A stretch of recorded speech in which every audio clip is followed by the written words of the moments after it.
Charles, this car is absolutely beautiful.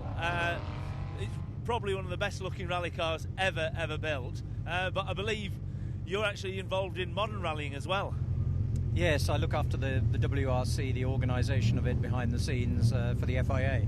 So full-time rally, been around Ford in the early days, and then with David Richards at ProDrive, so got a lot of experience running all sorts of cars. But you're right, this one is a little tiny French car, very small inside, very cramped. This is a genuine one from 1971. It did the Morocco rally, and apparently it all fell apart. But the thing is, the cars you see nowadays, these fantastic bits of modern machinery with all this technology, what was the main reason that you decided to purchase this as your car to have your personal fun in? I've always iconic rally car, particularly in France, probably less so in the UK, although they became very strong as forest and rough road cars, but mainly on tarmac, and they were supreme in the late 70s, right into the early 80s. Here with me now is Mick Grant, who's multiple Isle of Man champion, and this is your bike. This is a bike that I rode in 1970 and 1971, yeah. It was a homemade special, and it's a very big part of my history, really. I think at one stage on this bike we had about 16 consecutive wins. Wow. And for a homemade bike it wasn't so bad, was it? Not at all. And do you still own this bike today? No, I owned it a while ago, and then it got sold on, and Sean Waters, who's actually brought the bike here today, he's restored it to exactly as it used to be, and this year sometime I'm going to have another ride on it. That's what's incredible, because a lot of the bikes that we're seeing here on display at the show are still raced, aren't they? Very much so. The classic scene is very much alive. It's so much cheaper than going modern racing. Further down the stand there I have another one of my works bikes, and that's being reproduced, and the guy's selling them like hotcakes. It's amazing, really. So have you had much chance to look around the show today? It's amazing. I've actually been to the show 3 years running, and it just gets bigger and better, and bikes keep popping up out of the woodwork. It's absolutely amazing, yeah. What's bigger and better this year? There are more bikes, more interesting bikes, and people seem to be getting more organised, and there's a Norton stand down there now, and if you're interested in Nortons, everything you need to know about Nortons is down there. It's just, and not only the bikes, but the car side as well. I mean, it's just fascinating. There are cars kicking about there that are worth millions to millions of pounds, and people are climbing all over them. It's just giddy. Historic racing seems to be growing in popularity, and to find out what's on offer with the Historic Sports Car Club, I'm going to have a chat with Graham White. Graham, it seems to be that historic racing is getting more and more popular. It is, yes. I think probably over the last 10 years it's exploded in popularity, and I think that's for many, many reasons. I think modern racing at club level, or whatever level actually, has got so expensive, and a lot of the time the cars are very, very similar. You get one makes, Formula 3 and things like that, they're all the same. With historic racing, of course, the huge variety of cars, and I think the spectators and the competitors like that. And is it a rich man's sport? Well, it is, depending on what you race, but it can be a poor man's sport as well. I mean, one of the great things about historic racing is that when you see a grid of cars, say 25 or 30 cars on the grid at Silverstone, in one of our races, there's a huge difference with the number of people in it and what they do. You get heart surgeons, you get firemen, you get builders, and you get farmers, all in the same race. That's their hobby. And they're not professional drivers, but they are extremely competitive. And probably what would be considered the minimum spend that is on the grid? Well, we have so many different categories. With single-seater cars, we have a series called Historic Formula Ford, which is a single-seater car with a Ford Cortina engine. The cars are built prior to 1972, and you can buy one of those, a good competitive race-ready car, probably for about £12,000. And to run it, you can do that probably for £5,000 during the year, so that's not expensive really when you think of what people spend on other hobbies. But if you want to go to the expensive end, you can buy a historic Formula 1 car, which is going to cost you probably £200,000 or £300,000. There seems to be quite a collection of cars behind us, a fair variety, and most prominently for me, the Jaguar.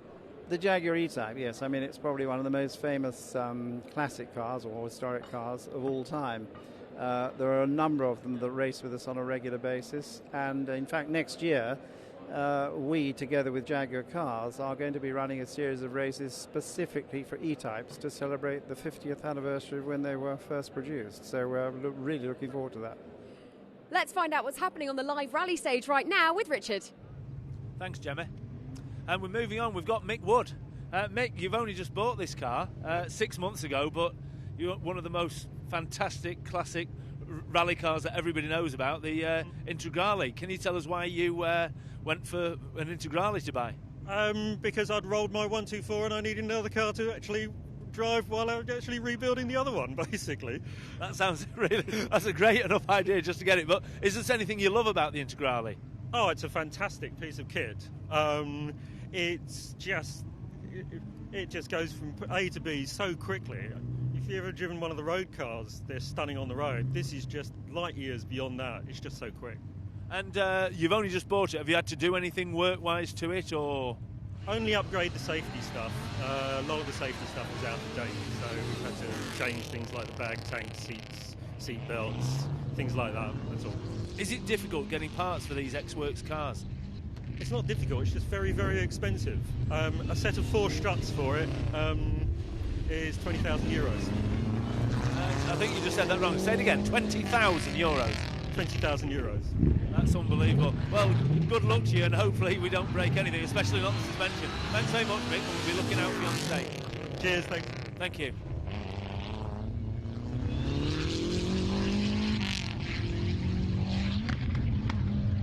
Dan, behind us we can see, very exciting, the rebirth of the Liege Rally. Yes, you are true. We will try with the Royal Auto of Belgium. We do the Liège-Rome-Liège again for next year. And it was the last big name in rally. It doesn't exist anymore since 2005. So it will be a tough rally from Liège back to the roots, from Liège to Rome and back to Liège. And 4,000 kilometers in 8 days. Competitive section, regularity section. We will shut the roads down for the safety. So it will be a rally for big boys. A lot of people are very excited about the idea of the rally being revived. How many cars do you expect? We expect between 100 and 120 cars. No more, because it's now today in Europe it's very difficult to close the roads. And for example, we will have the Stelvio with 48 hairpins closed, but no more than 2 hours. So we stopped at 120. Paul, tell us a little bit about your car that's here. The car here was actually one of the cars that won the Liège, and this won the Liège in 1960. That's outright. The amazing part about this car is that it won outright, and there were 2 ladies that were actually driving it at the time. And one of the ladies, Pat Moss, who is the sister of Sterling Moss, she drove non-stop for, out of the 96 hours of the rally, she actually drove for 90 hours non-stop. Wow. It was the very first time that a British car had won, a British manufactured car, and of course a British crew and 2 ladies. It was absolutely amazing, and it will go down in history as being the most important event in British rallying history of all time. It really started the dominance of the British Motor Corporation in rallying for the next 7 years. We're with Paul Hunter. Paul, you've got a fantastic British sports car, British Leyland. They don't exist anymore, but what made you go for a Triumph TR7? Everyone's got Escorts and it's a little bit different, so that's why I went for that, really. It's much more fun than an Escort to drive. You've got to be a little bit mad to drive a TR7 V8, to be honest. It's a bit of a beast.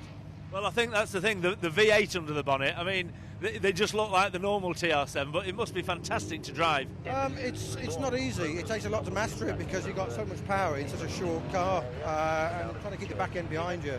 It's a challenge, but they're great. I mean, You know, it's a shame they didn't carry on a little bit longer with them, really. Just a true British car. Good. Yeah, I was going to say, I mean, when you look at it, it really is a short wheelbase car, isn't it? And, you know, just trying to imagine how that thing handles, it must be hard once it does go sideways. Is it difficult to keep it in a straight line? On tarmac, it's all right. You know, it does take a while to get to know, but once you get the hang of it, it's all right. But on gravel, they're all over the place. I mean, the only one that really had any success was Tony Pond.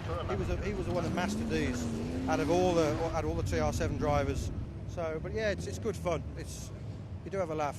Alan, you've got this fantastic Rothmans Escort Mark II, absolutely beautiful. I believe this was originally a Malcolm Wilson car, or Malcolm Wilson driven car. Yes, that's correct. It was his 1981 Rothmans programme car, one of two that he drove. Well, sorry, one of three, because he drove one of his own as well. Wasn't a very lucky car for him. I think the best he finished was third overall on the Manx. In fact, he had a couple of sizable accidents in the car during the year, so it probably won't bring back happy memories to him. But in his day at the time when he was offered the Rothmans programme, he was probably at the same level as something maybe like Keith Cronin was in today's world. You know, he really was the up-and-coming guy. Malcolm will obviously be pleased that it's been put back straight and you're out here showing people what the Escorts can do again. Well, to be honest with you, Escorts are what I've been into all my life. You know, Mark II Escorts. I don't know a great deal about Mark 1s, but Mark IIs are what I'm into. We like to get the car out and demonstrate it rather than leave it locked up in the garage all nicely polished, and hopefully it brings as much pleasure to the guys watching, or you know, families watching, as it does to me driving, because you know, I thoroughly enjoy driving the car.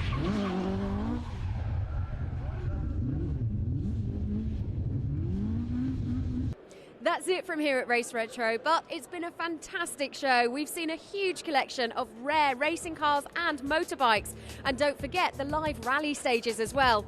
We've also proven that it doesn't have to cost a fortune to go historic racing.